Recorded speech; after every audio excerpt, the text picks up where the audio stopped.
Hi everyone, today we're talking about introverted intuition, also through the lens of Carl Jung. We're basically going to discuss the observations and analysis that Carl Jung gave to this function originally in his book Psychological Types. Basically, we're continuing the series where I've been discussing cognitive functions from the original description in Psychological Types. I went through all of the thinking and feeling functions, TE, TI, FE, FI. And in my last video, I also talked about extroverted intuition, or NE. So feel free to check all of these videos out. And today we're moving on with discussing introverted intuition. So all about that in the next few minutes. If you haven't already, please don't forget to like and subscribe, and let's dive in. Basically, in the same way in which we've done this in the last few weeks, I'm going to read a few paragraphs from Psychological Types, and then I'm going to pause and discuss this with you and tell you what I understand and what my perception of this information is. Basically, Carl Jung started by saying, intuition in the introverted attitude is directed upon the inner object, a term we might just apply to the elements of the unconscious. Inner objects appear to the intuitive perception as subjective images of things, which, though not met with an external experience, really determine the contents of the unconscious. For example, the collective unconscious in the last resort. So what this part is talking about is that introverted intuition as a main cognitive function, as a main cognitive process, often associates perceptions with images. And these images are usually not very concrete, they're not very, let's say, adapted in reality, but they're rather certain, processes that kind of makes sense to the person that is experiencing them mentally, but they're not always very tangible, practical examples of things. So intuition is a perception function, a function that enables the individual to perceive what is going on around him or her.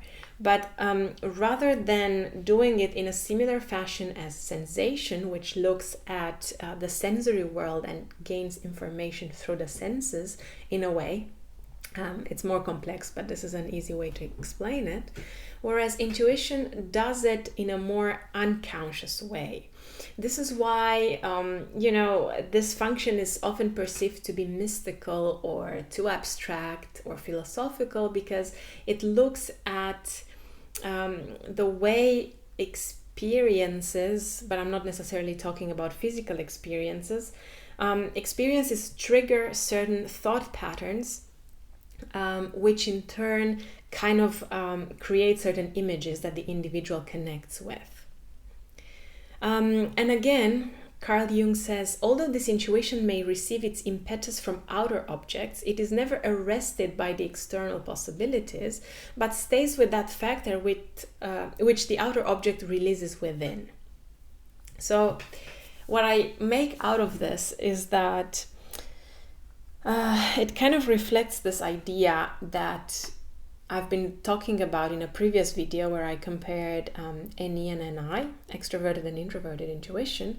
And the point is that extroverted intuition, as I talked in my previous video as well, likes exploring these new possibilities. You remember Jung wrote a lot about these possibilities, ideas, that NE kind of like sparks from one point into all of these different directions.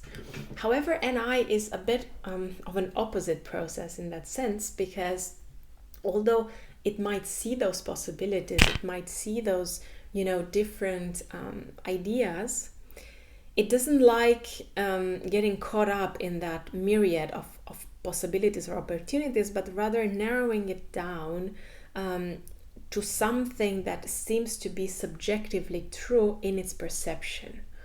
So something that kind of sparks a light within the individual is what they will kind of grasp.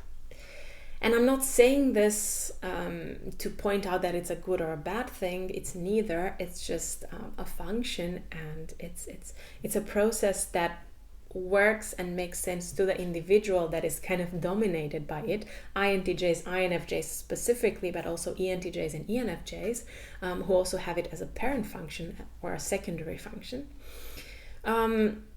you will notice that NI types and J types usually like clinging on to one thing rather than to many. So rather than prioritizing exploration and possibilities, they like narrowing it down. And this is something, again, that I've talked about in some previous videos where I compared cognitive functions.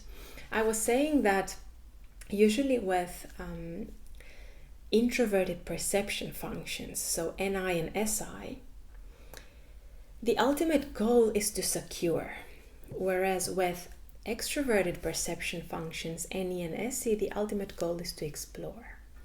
And relevant to our discussion today about introverted intuition, it is paired with extroverted sensing, we know that, right? And extroverted sensing opens the individual to experience and physical exploration, but introverted intuition is the one that kind of picks what is relevant subjectively from all of that chaos and stabilizes it. This is the kind of energy that I've always associated with NI and SI.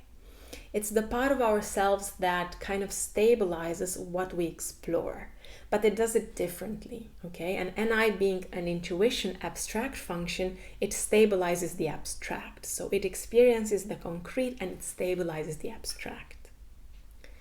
Okay, moving on with psychological types and original description. Jung said, supposing, for instance, a man is overtaken by a psychogenic attack of giddiness.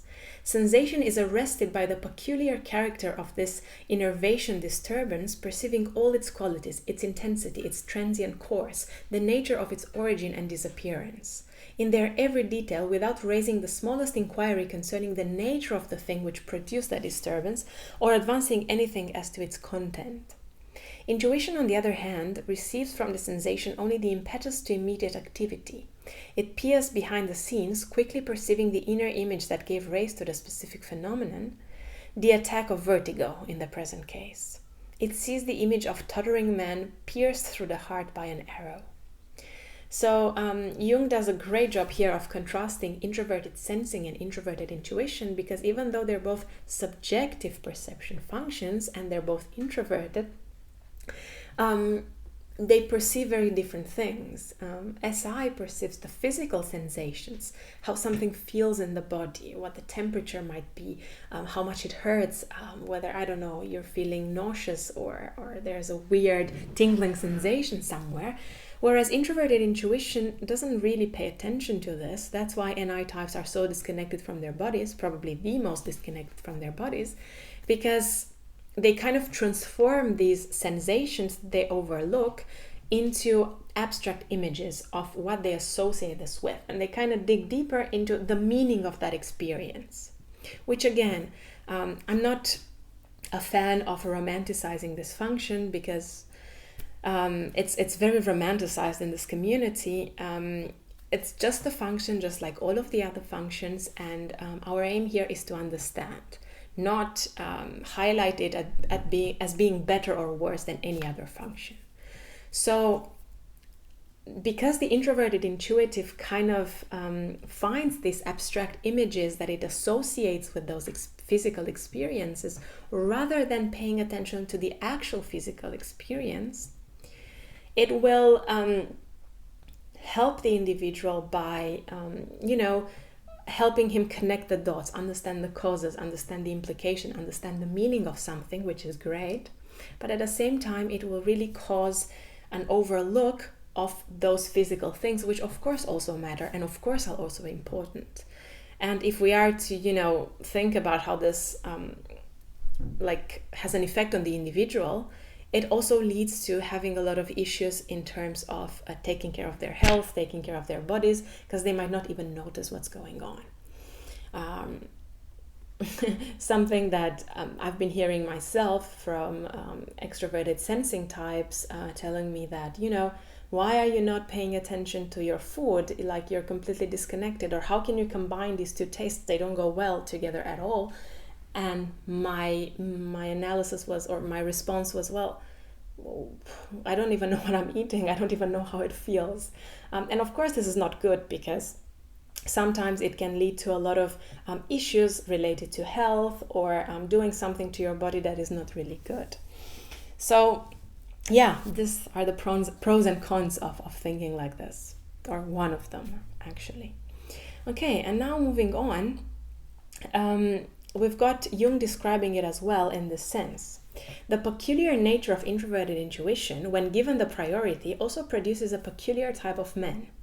The mystical dreamer and seer on the one hand, the fantastical crank and artist on the other. What I think Jung is trying to say here is that on the one hand, introverted intuition also comes along with this vision, this long-term perspective over what the individual wants, and at the same time it enables creativity and space for whatever is and can be represented in an abstract way. And that's where the artistic nature of this function can come out. A fascination with things like, weird images, weird symbols, weird archetypes that the introverted intuitive is drawn to, because they are the kind of elements that kind of, allow the person to connect to that perspective. And I'm going to point out something that I'm absolutely fascinated with in this chapter. Carl Jung is talking about vision and how this vision is associated with introverted intuition. And what he says is, his judgment allows him to discern, though often only darkly, that he as a man and as a totality is in some way interrelated with this vision. That it is something which cannot just be perceived, but also which would become a life of the subject. Through this realization, he feels bound to transform his vision into his own life. And I feel like this is the perfect description of how NI types, especially the dominant NI types, INFJs and INTJs, tend to take their vision so seriously that they develop a tunnel vision when they're not paying attention to what extroverted sensing has to say in this process, the natural partner of NI. And because of this, they put so much pressure onto their shoulders to try to make that vision their life. They can go very extreme and have a hard time separating the vision for their career, for instance, with everything that is going on in their life. And this causes sometimes a lack of an ability to adapt or improvise or respond to the immediate world, which extroverted sensing is much better at, because they're so concerned with that long-term plan and long-term vision, which burdens them, that they will forget that life also happens in the meantime. That's why it is key to tap into extroverted sensing as well and balance out the individual, because otherwise this tunnel vision can cause a lot of harm, like overworking oneself, not being able to see other possible ways to move forward. I was talking to a person that is very close to me, an INTJ, who's in his 50s, and was telling me that, well, I've realized after all of these years that sometimes I can't control everything that comes with that long-term perspective. And I've learned the hard way that sometimes the best thing is just to adapt. And I feel like that's a really great way for an NI to start perceiving life as well, that it's not enough to only have that vision, which is great, it's amazing, it's extraordinary, and it can give incredible insight. It can make the individual incredibly perceptive, creative, artistic. It can make the mind explode with ideas. But if it's not tempered by extroverted sensing, it will develop a tunnel vision, it will be extremely impractical, it will not take into consideration realistic inputs, and might fail to achieve the vision because of these reasons. So yeah, this is what I make of Carl Jung's description of introverted intuition, combined with my own understanding and analysis of this process. I'm really curious to know what you think about it and what else you would add to the description of this function. Thank you again for watching this video. Thank you again for being with me. In the next couple of weeks, I will be discussing about the sensing functions, SI and SE. Thanks a lot again, and see you next week.